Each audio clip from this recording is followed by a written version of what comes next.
the true words. What it represents is divine law, which does not change. Divine law is never going to change, no matter how hard we try. Just as we will never, ever make ourselves not good. No matter how poorly behaved we could become, we will never make ourselves not good. Nor will we ever make each other not good. We can call each other the most vile names. Doesn't make it true. Call ourselves the most vile names. It doesn't make it true. And so, be greatly relieved, is what I tell you. Be really relieved today. You cannot make yourself bad. And you cannot make your neighbor bad. So what I suggest to you is stop trying.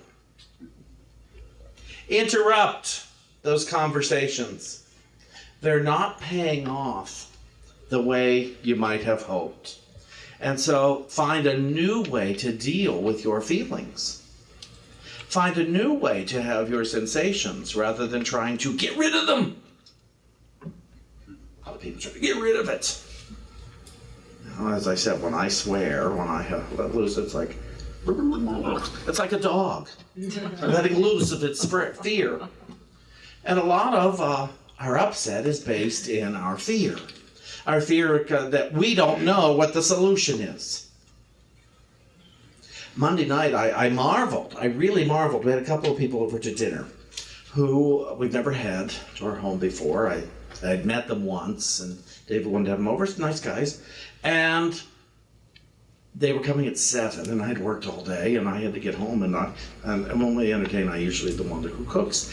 Well, about 6:30, I hit a wall of tiredness. I hit a big wall. So I was a little subdued. For the evening, two nice guys came, and after the dinner part cleared, and then I'm looking to get dessert ready, and I kicked my foot I was wearing a sandal into the bottom drawer. It hurt, and I didn't say a word. That's not like me. But I just thought, I'm already pretty subdued here.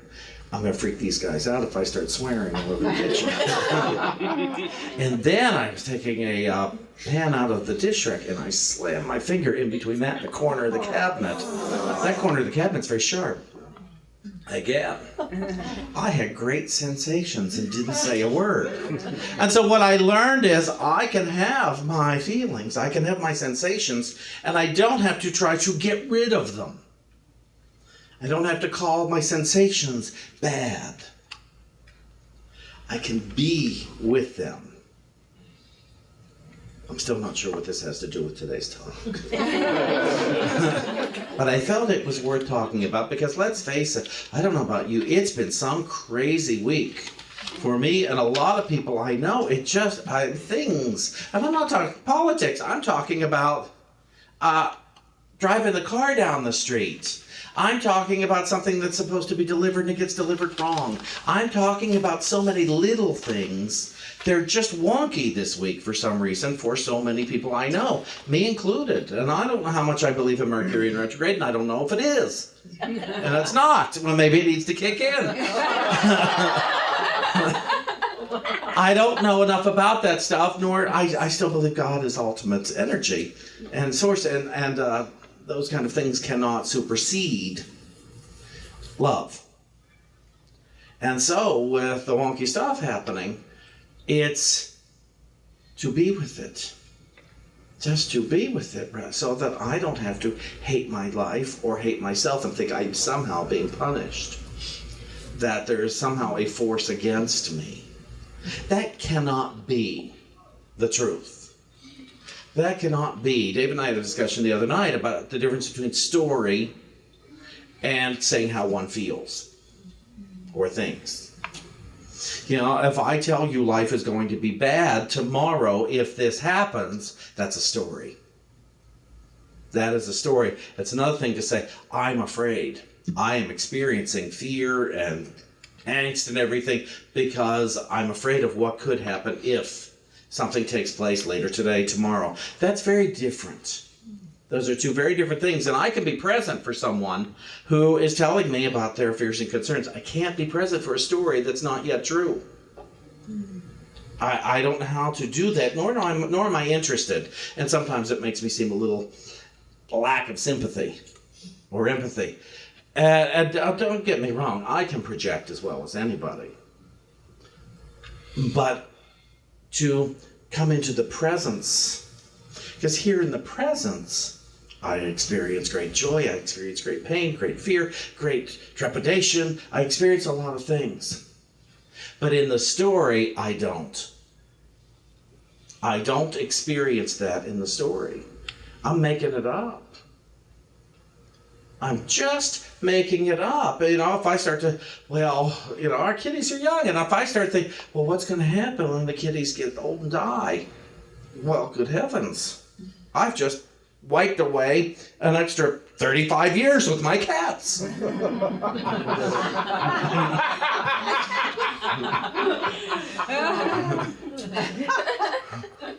There. But if at 4 years old, I'm planning on their death because I remember how much it hurt when our 19-year-old died, then I'm just putting everybody through hell. I'm taking the essence of life out of our very home, out of our very world. So for us to predict even poor politics and all that for the future, what's going to happen?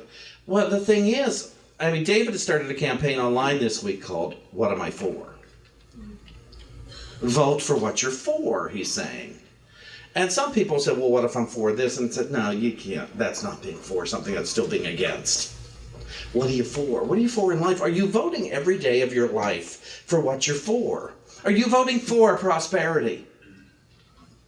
Because you get the only vote in your personal life for what your day is and what you're going to think about your day. You get the only vote.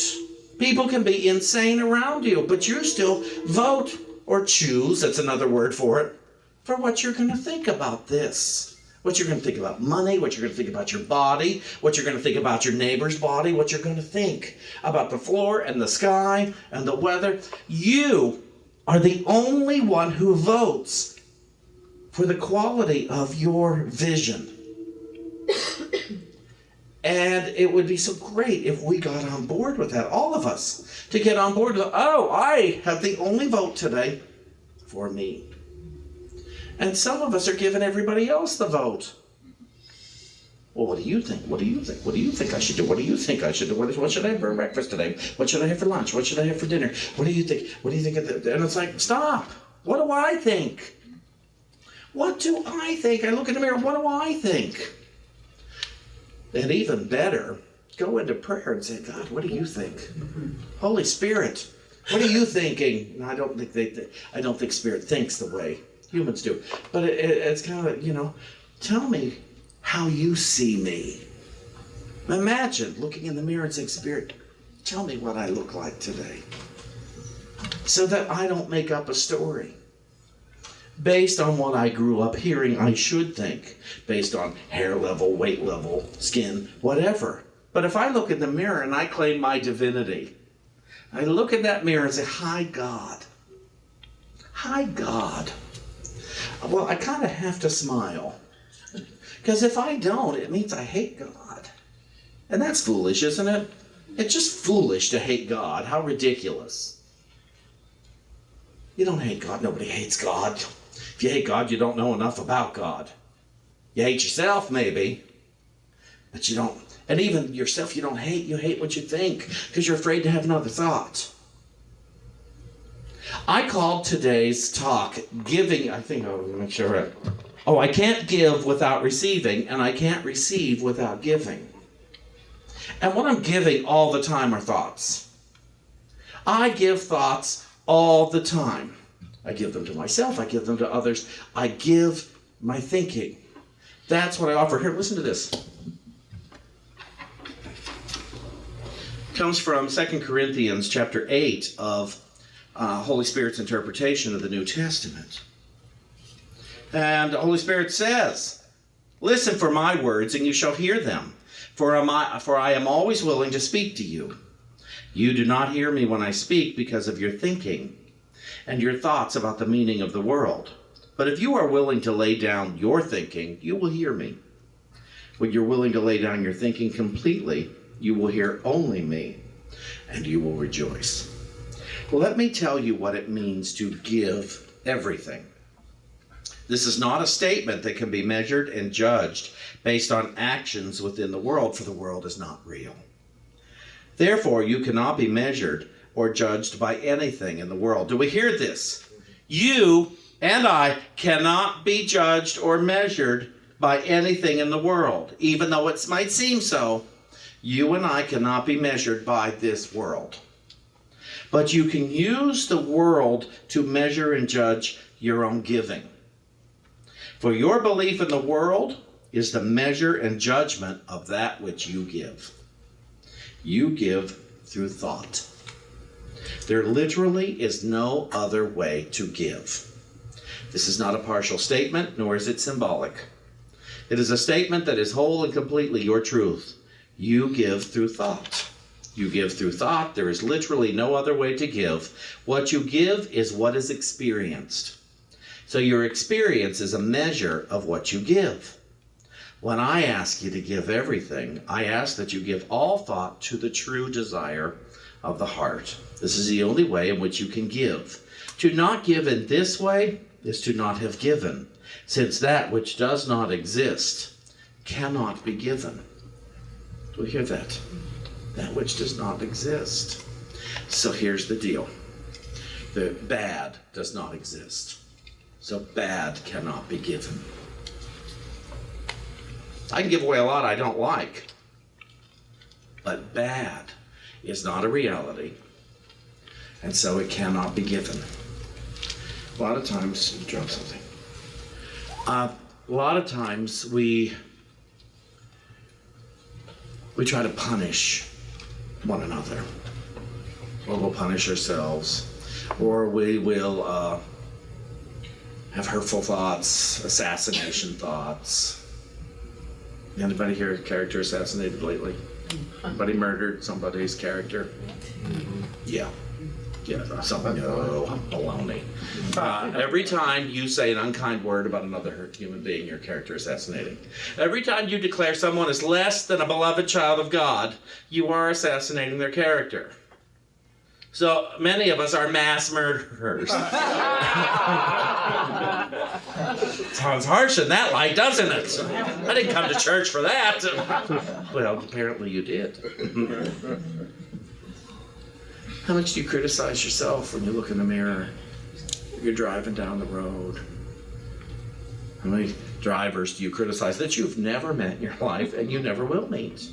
And you hate them. You just hate them. But you see, I cannot give that hate without receiving it. Congratulations. I can't give without receiving, and I can't receive without giving. Now, how many times have you been offered a gift and oh no, I can't take that? And so therefore, you've missed out on an opportunity of receiving and giving. You have robbed yourself of an opportunity to share, to be at one with another being. I'm going to try this. I have an envelope. Here, Jim.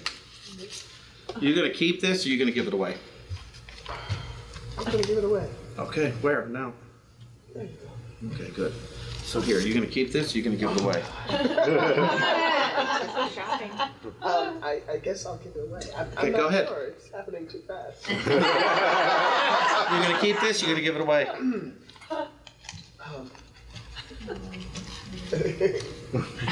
It's not a trick. Yeah, I know. I'll give it away. Okay, here's two. Okay. You're going to keep these, you're going to give them away. Oh, no. She's wishing she kept all of them.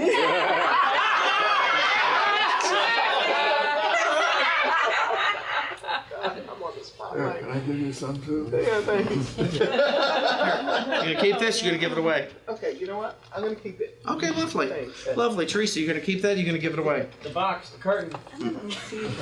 Okay. Lovely. Gabe, here. You're gonna keep this, you're gonna give it away.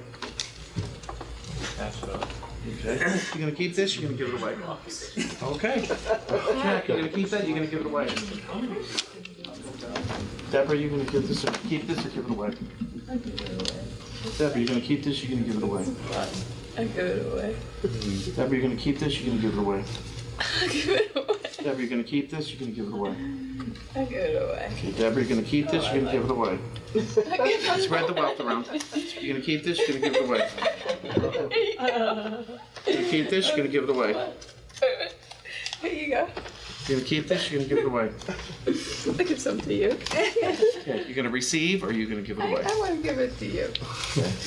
Receive or give it away? Well, this is really fun. Receive or you're gonna give it away? You're gonna receive, you're gonna give it away. Boy, I am very rich. I am so You're rich. gonna receive, you're gonna give away. Oh my God, they keep coming. Okay, you're gonna receive, you're gonna give away. Hey, Jen. You're gonna receive, you're gonna give it away. Hey, Jen. You're gonna receive, you're gonna give it away. Hey, Jen. You're gonna receive, you're gonna give it away. You're gonna receive, you're gonna give it away. Thanks, Dad. You're gonna receive, you're gonna give it away. Share the wealth around. You're gonna receive, you're gonna give it away. You're gonna receive, you're gonna give it away. This is the best thing I've ever done. You're gonna receive, you're gonna give it away. You're gonna receive, you're gonna give it away. This is super fun. Okay. Now, who's upset they didn't get one?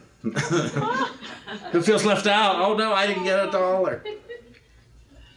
Who feels, ooh, I took in some cash today at church. I didn't expect to do that. Lots of people got the chance of giving. It's not over. You guys can keep giving as much as you want. Many of you were very gracious receivers today. And some of you had more fun receiving and then passing it along. And that's life. That's a lot of what life is. Am I going to be in the flow? Am I going to know that I am so in the flow of life that I don't have to withhold love anymore? You see, this money, it's just a symbol. It's just a symbol. We played with it today. We didn't bank with it. We played to see what our choices are. See, everyone I handed $1 to, I gave you a vote on what to do with that $1, and you got the only vote. What to do each time. And some of you voted to keep it. And to stay in receivership. Oh, this feels good to hold on to this. And some of you have said, oh, I've got to pass this along. I've got to pass this along. Nobody said, oh, I can't take it. Nobody said, oh, no, I don't want to play. I'm not going to play. You keep that to yourself and go on about your business, Shawn. Go to somebody else. I'm going to hide over here. No, you played. You played with your vote. You voted for what you were for today. Some of you were for maintaining the $1. Some of you voted for giving it away. But I had no influence on what you did in your receivership or your giving. I made no suggestions on what to do with your $1 if you were one of the ones who received. You voted for what you were for. Nobody voted for what they were against. You gave from spirit. You received from spirit. As little children, most of you. Playing. Shawn, Yes. what I got was something really interesting was that you were infinite source. And the money kept coming, and when the people were giving money, I realized they're not giving their money. They're past, it's not our money. And I'm sitting here now, I have $3, and at some point those $3 will go somewhere else, whatever. And that the money kept coming. Yeah. That the source is where it all comes from. So when I say, oh, I need that person to give me, that person's not giving it to me. It's source. Yeah, absolutely. Yeah. I went to my bank account yesterday and I took those 50 singles out. It wasn't church money.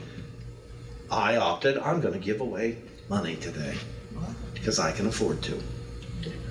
And I'm going to play with it because that was my choice or my vote. I elected to do that.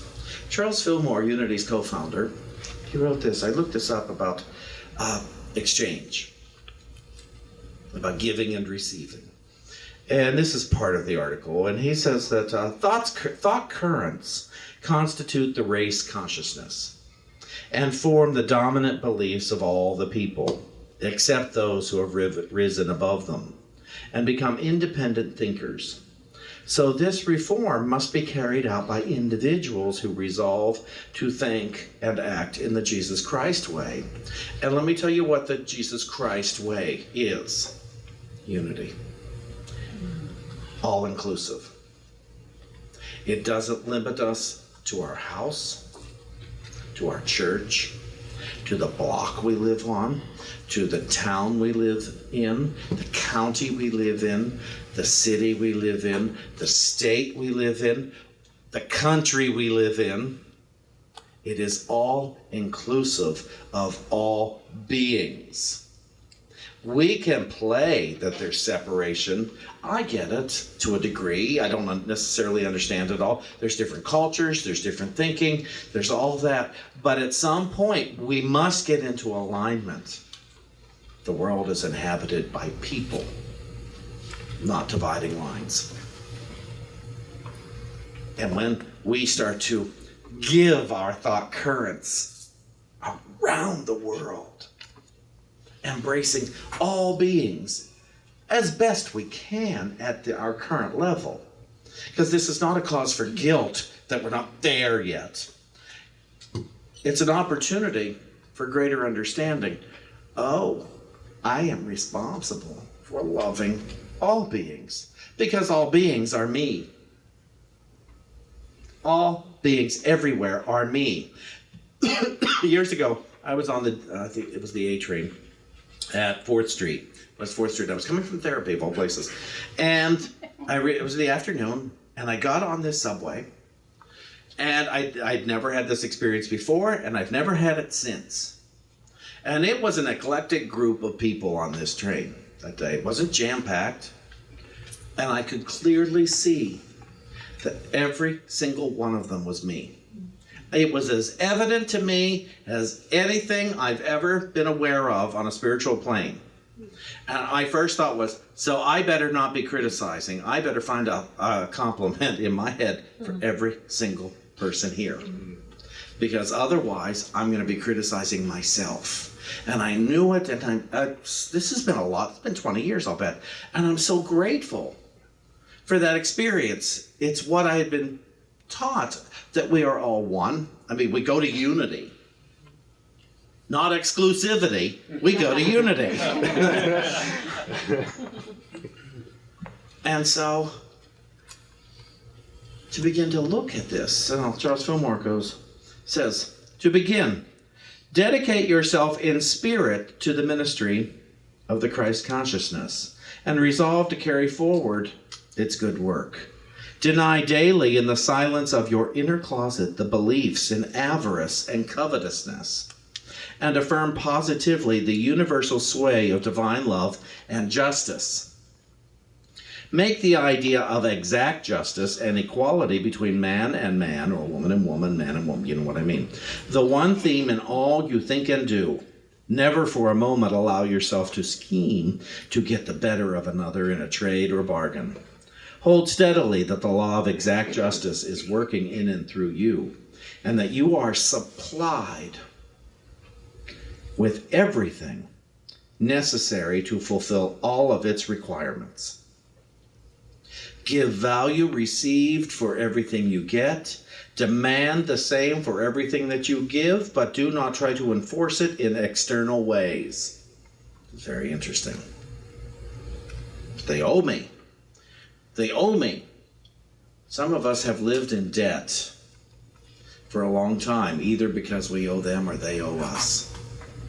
We are taught to give and expect a return, but it's not always. The return will always come from where I expect it.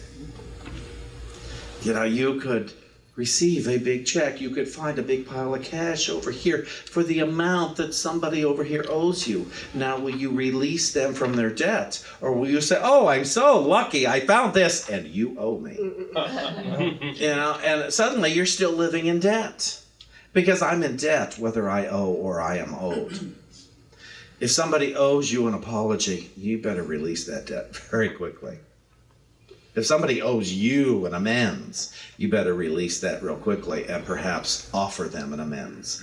If somebody owes you, let them off the hook as quickly as possible. If you think you have been hurt by another, let them off the hook as quickly as possible. Do the work necessary so that they don't owe you any apologies, that they don't owe you anything.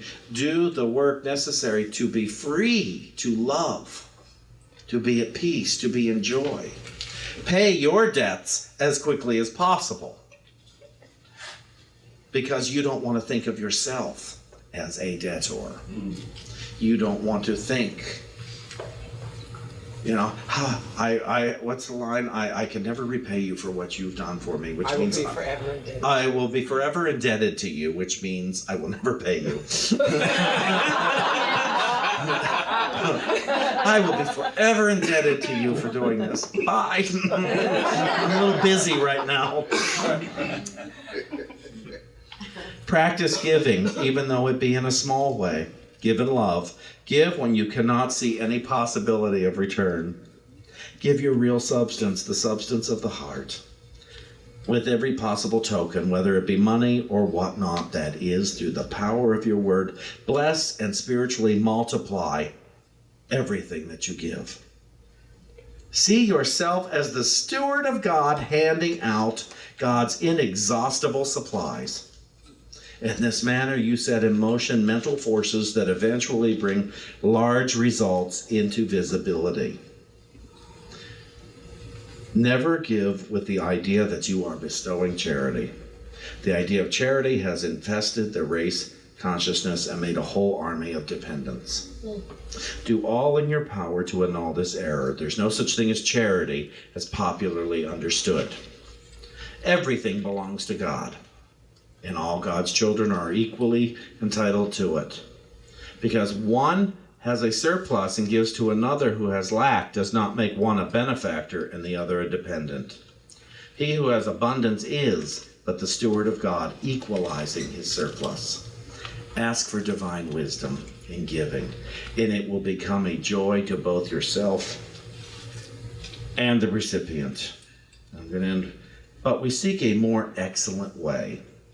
A way more in harmony with divine law, which is that the heart and not the head shall rule in giving and receiving. And so, in the giving of your thoughts, let it be just a lovely circle that starts in spirit and comes back around to spirit and comes back around to spirit. That your life